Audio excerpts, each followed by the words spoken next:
Hi guys, welcome to another episode of the world famous podcast Beat the Press. With your two great hosts, one's better than the other. Me, Ty, and obviously we've got Chris with us as well. I don't know why he's not wearing the tops that I bought him. You know, we did have a joint. Washed it. Yeah. Is it because of lockdown you're going through more washes? Well, that's what Becky's doing that for me anyway at the moment. She's absolutely going through, can't stop at the moment. But yeah, we thought it'd be a good week. We're on a bit of an international break and we're in the lockdown, so we thought we'll have a different feature today. And we decided to come up with, especially, I think it came about for me, and I obviously spoke to you about it, was after Nicolas Pepe's most recent performance. You could probably go back to his last 10 performances, he was absolutely shit. And we just thought, right, what are the worst 50 million plus buys in the history of the Premiership? And he was right at the top of it. So we thought today's podcast will be some of the biggest flops in the league. And I'm not going to go too far back. We're probably going to focus on the last 5 years, maybe last decade. We've got a list of players here, but I think we're going to focus on. I think we're going to have 2 or 3 that are going to sort of stand out at the end of it. Obviously, Pepe is going to be one of the ones. But yeah, so your thoughts just initially, who sort of jumps up right at the top of the list for you? Well, it's interesting, like you just said there, this is the first time I'm hearing about like Nicolas Pepe, of course. Like, we discussed about we were going to do this. And he was one of the ones that I was going to pull up, but just purely because of what he said with Arteta in the week, saying that he doesn't feel like he's been given much of an opportunity. But yeah, taking that aside, so looking back over, what would you say we're looking over the last 20 years? Well, you're probably going to say last 10, years? aren't you? Because there was no £50 million buys. Well, I can't remember any in the sort of noughties. So you're probably looking. Torres was the last one I can sort of remember. The first big one I can remember. And then looking through some of the players that I've seen on various websites, looking back through the list, you can see that Chelsea and Man City have been like very prevalent in like £50 million plus players, a few from Man United here and there. And for me, a lot of Chelsea signings seem to stand out. And I hate to say it because, he's one of my favourite players of all time, with him being obviously a former Liverpool player, but Fernando Torres. Fernando Torres is up there. If I think about it, I'd probably say he's the most disappointing signing for 50 million. And I think when you're judging the worst signing for 50 million plus, I think you've got to take into like a couple of factors, not just how they perform, it's what they generate back, like at what age they're at. So, for example, Torres went from Liverpool to Chelsea for 50 odd million. I think he was the record Spanish. It was the highest amount of money paid for a Spanish player at the time, and he went obviously in the prime of his career, and then ended up being loaned out to AC Milan for a couple of seasons because he had a terrible time at Chelsea, and they never got anything back on him. They never got any kind of resale value. So not only in like a performance of the signing, and also like what you claw back of the sign, it was absolutely horrific signing. Now, as a player, obviously he's top. He's won everything. So I don't want to dig out the player, but the signing of him was the worst. I believe it was the worst. No, yeah, I don't know. I think with Torres, we've obviously seen him when he was phenomenal at Liverpool. So I know he's been bad he had a bad Chelsea career, but I think if you look wider picture, I'm sort of thinking players like Pepe, who's just been we're decent in the French league. He's come in and he's just like, you watch him play. There's nothing about him that you see when you think, right, this guy should be playing for a Champions League team or a team that wants to be in the Champions League. He's a left-footed player that plays in the right wing, and you've got, the best one I can think of in the last sort of 20 years. I'm taking Messi out because Messi just plays whatever. I'm thinking Robin. Do you know what I mean? He gets the ball. You know what he's going to do. He's going to cut in on the left foot, and he's going to, whether 1-2, bit combination players, going to get a shot there or something. But you know what he's doing when he can't. With Pepe, it's so obvious and so slow. it's always going to be on his left foot. I mean, if he gets through on goal, he's 1-0 with the keeper, and there's no pressure on him, it's fine. Because he's got a left foot and he can score, and it's fine. But when there's a bit of sort of, and he's in an actual game, and he's got defenders in front of him, and he's got to do something else. I don't think I've seen him beat a man. First of all, I'm beating him. I'm like, you're worth 70 fucking. What are you doing? And it's just absolutely ridiculous. The best game I ever saw him play was this very first game where he came to Anfield, and he kind of kept. He got our defenders turning constantly, and he was running at them. Yeah. And he was absolutely brilliant. And yeah, you're totally right, because the thing was, we were due to sign him. I don't know whether we were due to sign him. It was all over papers. It was either us or Arsenal that were going to get him. And I just remember looking at YouTube videos of him, like you do with all players. And I thought, right, we're getting a player here. We're getting a Thai player who's, he looked like he was quite a tall player. I don't know whether it was the video I was watching, but he was just running in and out of people. He looked like he was constantly on the go. He scored some good goals, but as we all know, even anyone looks great on a YouTube comment. Yeah, he could put it on. And I was so glad that Arsenal ended up getting him, because at the moment, like I said, he's complaining about lack of opportunities, but in reality, what are you doing to earn those opportunities? Arteta sees you in training day in, day out. I mean, at the moment, Arsenal are playing 3-4-3. Pepe's going to play on the right of the front three. Currently, that position's Willian. I mean, his front three is Willian, Lacazette, Aubameyang. I mean, he's so far behind. I mean, Saka plays as a left wing back. Look, Saka's going to be ahead of him. Do you know what I mean? And then you've got Martinelli's ahead. I mean, there's so many players. That are ahead of him. I just think he doesn't bring anything. I think if Arsenal could get some of their money back, or when I say something, most of their money back, they take it. I mean, they paid 70 million for him or something like that. I mean, I think 70, yeah, mid-70s. Yeah, I mean, they would happily take 50 back now, because he is wank. Do you know what I mean? There's no other way to put it. Yeah. But yeah, that's one of the reasons I think that I don't think he can rank as bad as Torres, because I believe that you're going to get some kind of resale value. Obviously, we've got to take into consideration the Torres signing, just off the top of my head, is around, let's say it's 10 years ago. The market's changed a lot since then. 50 million back then was quite a decent chunk of change. Now with all the new deals and what have you, everyone's just paying 50 million for everyone. James Tarkovsky or whatever it's called, going for like 40-50 odd million. They're talking, which is crazy. So obviously you've got to take that into consideration. I think Pepe, because of his youth, they will get some money back on him, whereas Fernando Torres, he just seemed just a massive decline. Although I did look at his stats, Torres, and I don't know whether you knew this, he actually played almost identical minutes for Liverpool to Chelsea. Wow, I didn't know that. There were, I think it was only around about 100 minutes apart. And I thought he played a lot more for Liverpool than he did for Chelsea. He did actually start more games for Liverpool.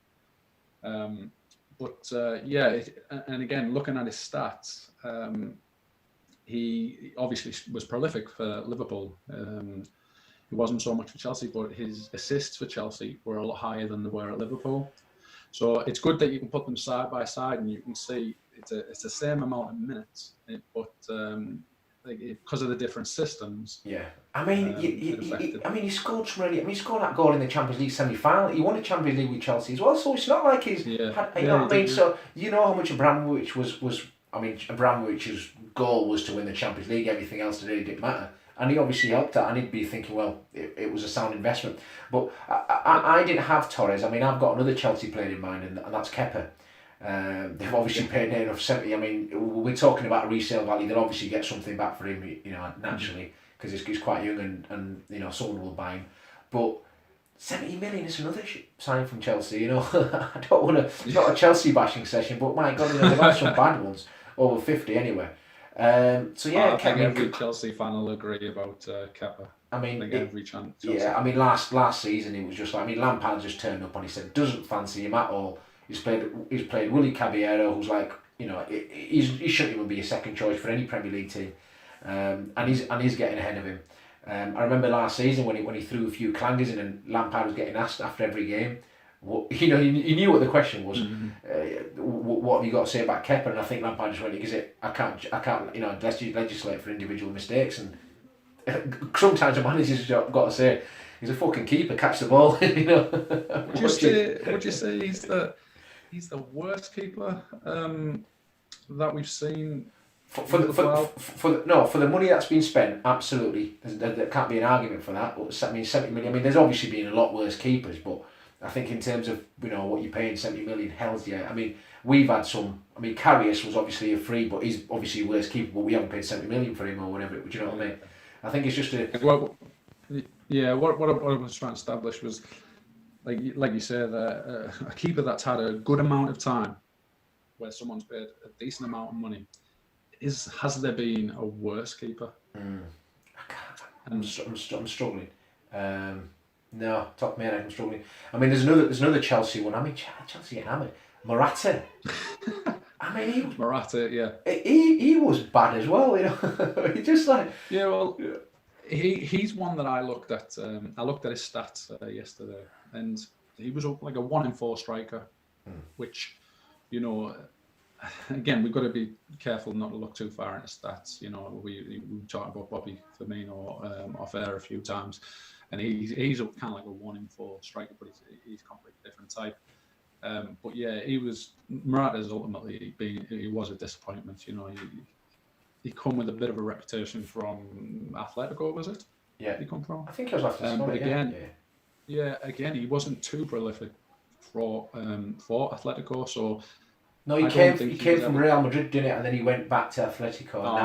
And then he's back at Juve now. He was at Juve before, now he's back at Juve again. Now he's performing well. Yeah, exactly. I mean, the thing is, like, what we've got really important, the listeners have got to understand is, these are what I'd call bad players. It's just they've went to a club and they've just flopped.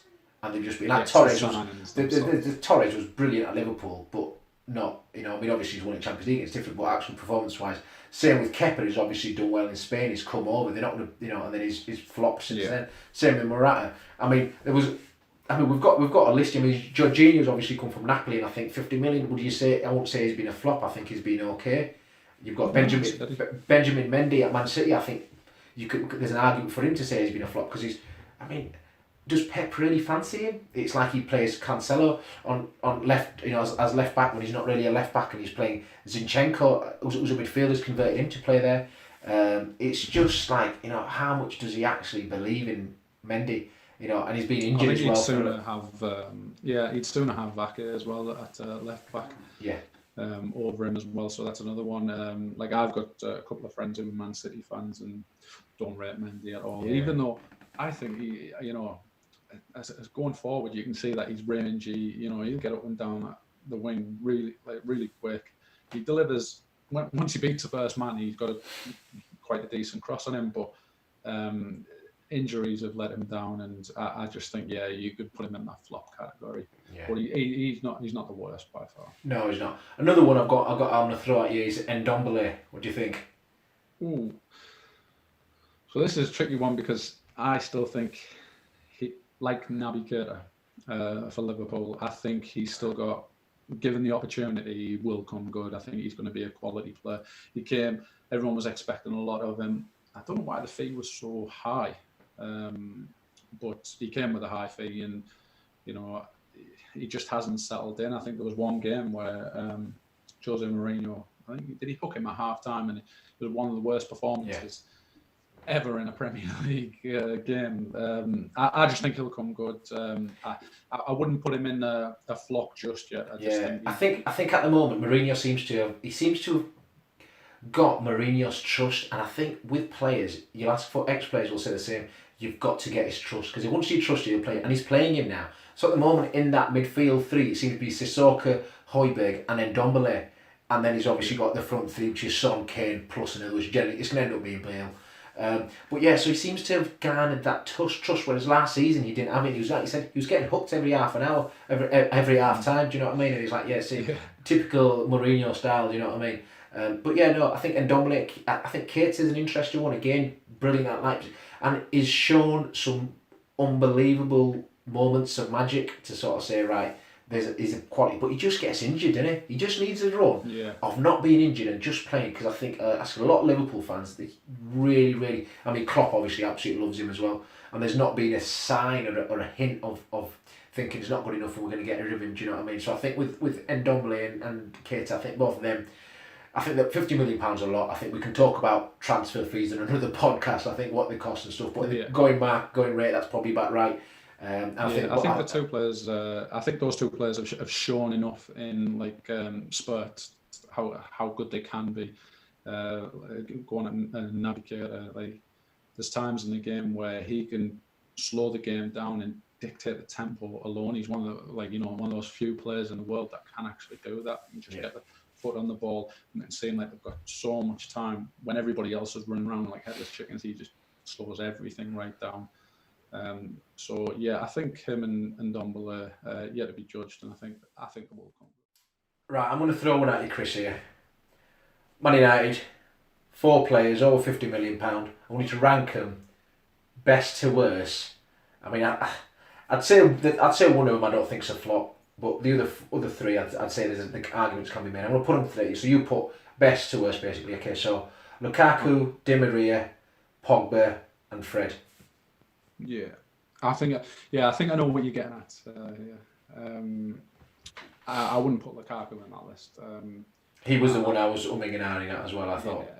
Yeah, he's a quality player. A lot of stuff does bounce off him, but I can't for the life of me understand why Man United actually sold him. He's tearing it up in Italy, which is, some people have reservations about how the quality Italy is, but he was still doing bits in the Premier League. He was Man United's best striker, death by a long shot. So moving on to the next one. It's quite difficult, but I think for me it's an easy decision. This next one, I think it's Fred, because Fred's the next best. Obviously, capability-wise, nowhere near the other two, but again, cliches. He'd run through a brick wall for you. He's every manager's dream. Just going to hold you there, Chris. If match of the day I have a show pundit, I'm going to send them your way, okay? Love a fucking cliche. No, but you know what I mean. I do. Yeah, Solskjaer's clearly got his favourites. People who you can rely on. You've just mentioned it there. People who he can trust. He's got McTominay and Fred. Whether we agree with them or not, I personally not too sure on Fred. But if he's going to give you 100%, and it's not for the one to try. But he will. He'll also garner a fee after he goes. So I think he's next best after Pogba, and then from the other two, I've got to say that Pogba's the worst, and Di Maria. The reason being, Di Maria, although Man United fans will say that Di Maria is probably the worst because of the way that he's talked about them since. But he could still perform. It was still really good performances in a Man United shirt. If he'd stayed there longer, if he'd had settled, if he hadn't had the incident with his home, I think he would have went on. And if he'd have played a few seasons, his stats wouldn't have been out of place. I think he just looked like an okay signing. He wouldn't be terrible. Whereas Pogba, someone said it the other day, it was on the radio, and they used the word cancer, and you don't want to use it. It's a horrible word, but he is the cancer of that club at the moment. Each needs to be cut out of the club altogether. The worst of that bunch is Paul Pogba. It's a no-brainer. He just drags the rest of the squad, the mentality. He divides opinion amongst Man United fans, which is quite surprising. First of all, people were questioning his attitude, and his attitudes are always been horrific. If he's not wearing the blue shirt of France, he doesn't really want to know. But now it's also his performances. He's had a little bit of a run in the team. Everybody thought as soon as he went alongside Bruno Fernandes that it was going to change Man United's fortunes. Started off okay, and then they just got absolutely hammered against Tottenham. And yeah, the game passes him by. He's just not the same player. He's just not worth having around. He's close to being one of the worst ones, but I know that like on the whole list, but I know that they'll get a good feedback from someone like Real Madrid who just want that Galactico sign, and at 60 million, 80 million, they'll still get that back for him. So Yeah. although he is the worst of the four, I just think he is not the worst out of all of them. But what's your thoughts on it anyway? Yeah, I mean, I think I threw Lukaku in there. I knew full well. I thought, you know, we'd think about it the same, and I don't think he deserves to be there. I put him in there because he's 50 million, and some people might put an argument out there. I mean, his goal scoring record was absolutely fine. I just think as a player, I've not rated him over time. I think he's, you know, it goes up to him, and I hate this cliche, you know.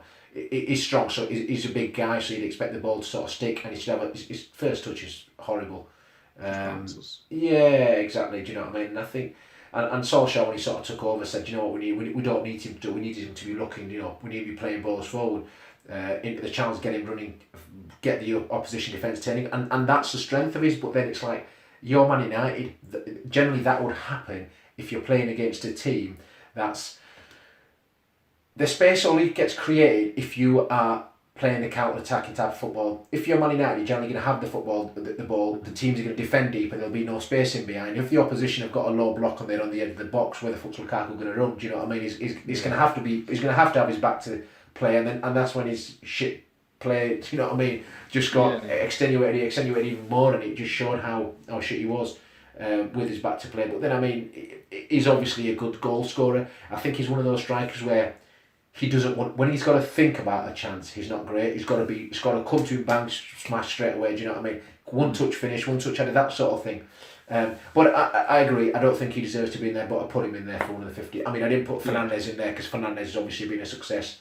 The other three, I think, is really interesting, and I think ability wise, and I think Di Maria does not deserve to be in there because he's a really, really good player. And I think circumstances and timing were bad for him. He went there when Van Gaal was the manager. Van Gaal is a very stubborn manager. He does not care for names and egos and reputations. He's like, this is the way I want to play, and this is what we're going to do. And obviously the whole, you know, the issue we had with his house with people breaking it. Do you know what I mean? That wasn't great, and it obviously affected him.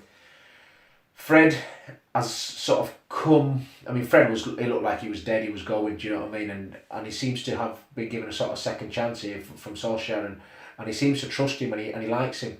Pogba has got to a point now where I think Solskjaer, you know, we've both got reservations of him, but I think he's actually made a really good, strong decision in that he's not playing Pogba anymore, and he knows he can't trust him, so he's going with Fred, McTominay, and Fernandes. When Pogba comes on, he doesn't seem to break that midfield three, or he doesn't play him in any sort of midfield position where he needs that some sort of defensive responsibility. He seems to push him out wide. He might play sort of wide left, or his playing is there. I mean, if you ask Solskjaer and he'd rather get rid of him and play with the players he would.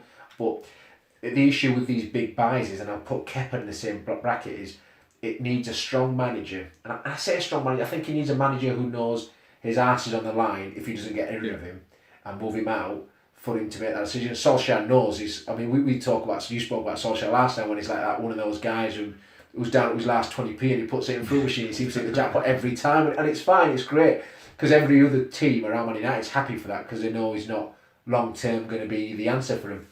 But he's realised Pogba's not someone he can rely on, so he shuffles him out. Fred is someone he can rely on. Like you, Fred's the least talented out of all three of them.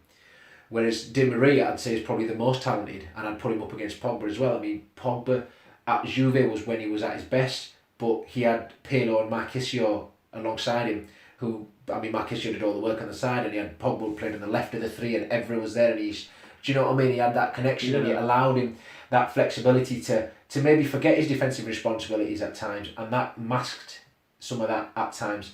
I remember the semi-final against Bayern Munich for Juve where Pogba really got, I mean, he got found out in that game because Bayern were really good, and especially on that side, and Pogba was on every side, and they made him pay. And I thought that was like a little chink in the armour. I mean, I know anyone can isolate one game and look at that and decide how good or bad a player is. I mean, football doesn't work like that. You know, players are players. But I do remember that game, and that just somehow sticks in my head. And I just think Man United fans obviously got him brilliant. Oh, we've got him. Money doesn't matter. And I am in that band of supporters who think money doesn't matter because as football fans, we're never going to get affected by it because a club could pay 100 million, 200 million. It doesn't make a difference to us as a club. It's not going out of our pockets. It's just an argument you could have with another football fan to say, "Oh, our club paid this," and it's a shit argument, but it's pub talk, innit?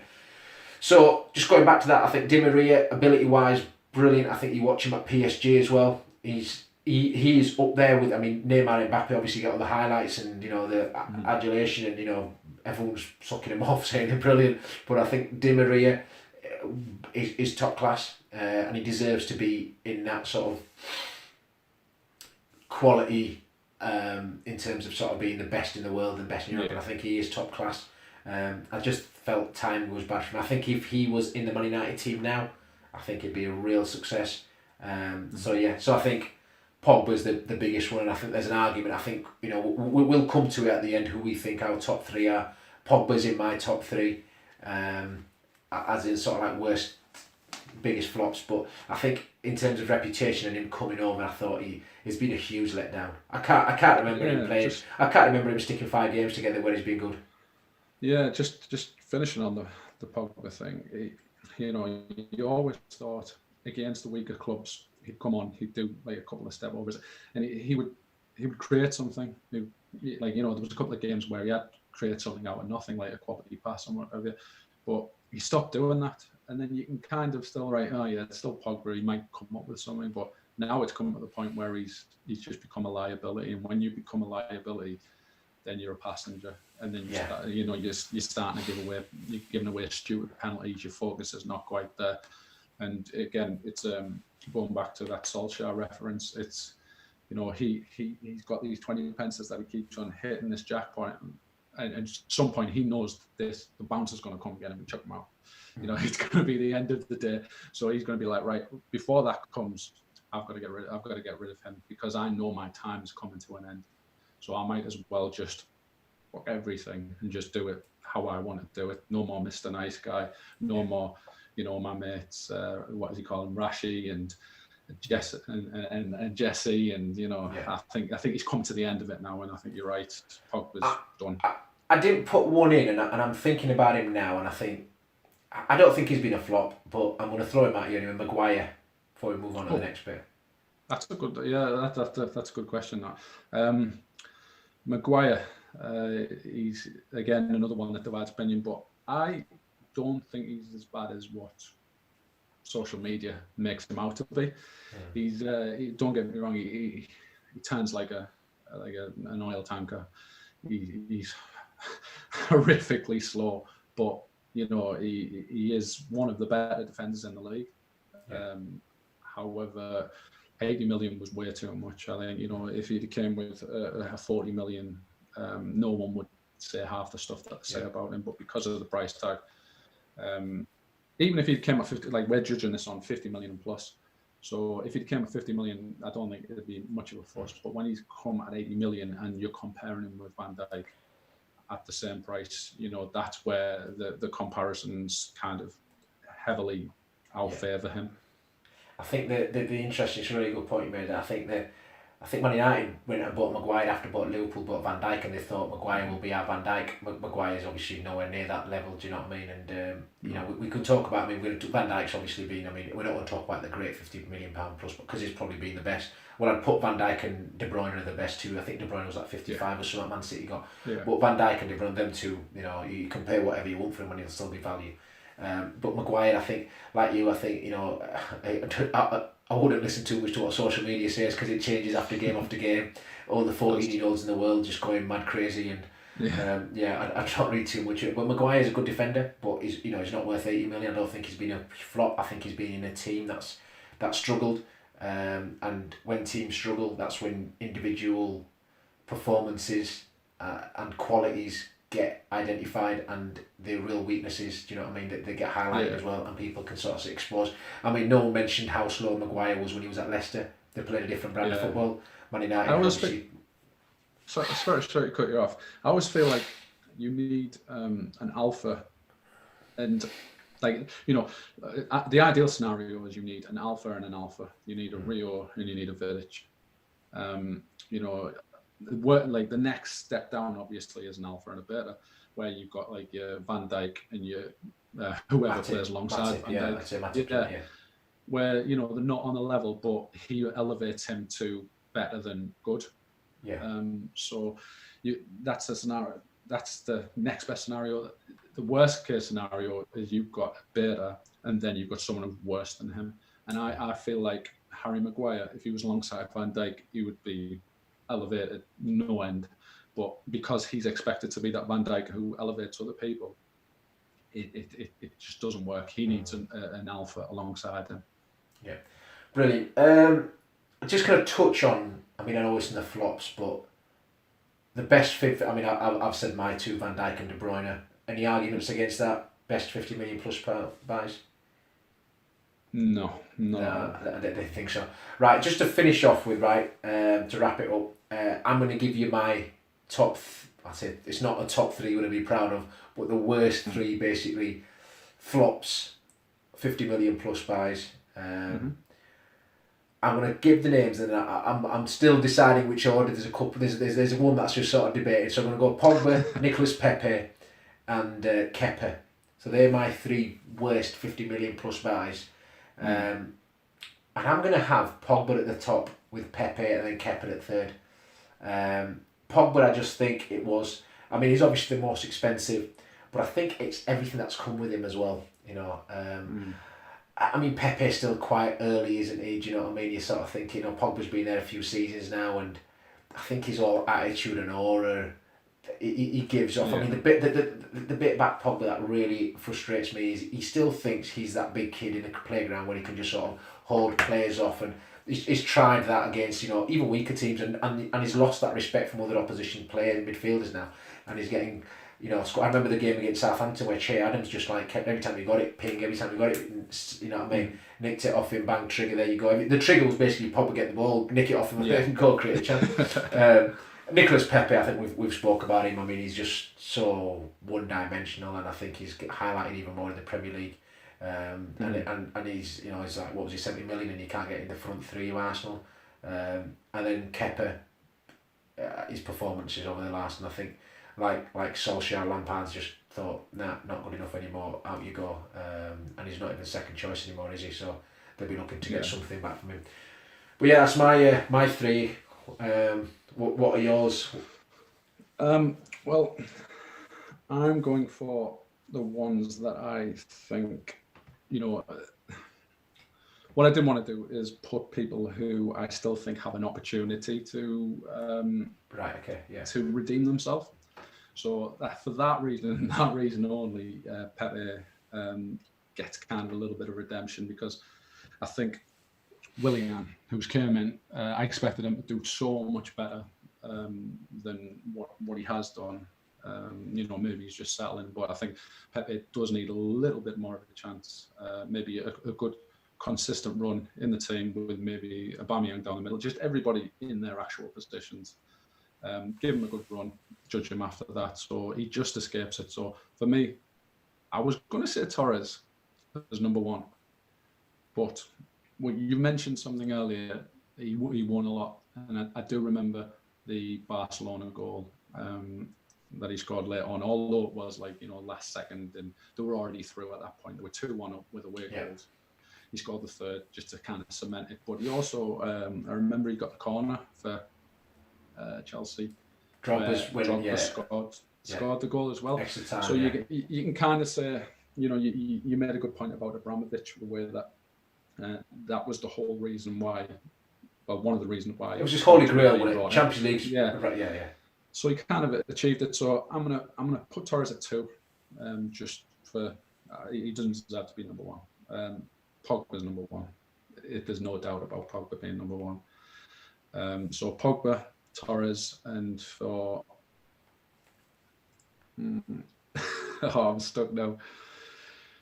I'm gonna go with Kepa, because I don't think he has a future at Chelsea anymore. I think that ship has sailed. The lad that's came in, Mendy, I think he looks top notch. He already seems to have the trust of his back four, and he's instantly made them better. So for me, it's those three who I don't think have a future. Well, 2 of them don't have a future. One of them's already retired, of course. So yeah. Brilliant, thanks for that, Chris. I think we could probably go on to a European one as well, because there's been some absolute shit buys across there as well.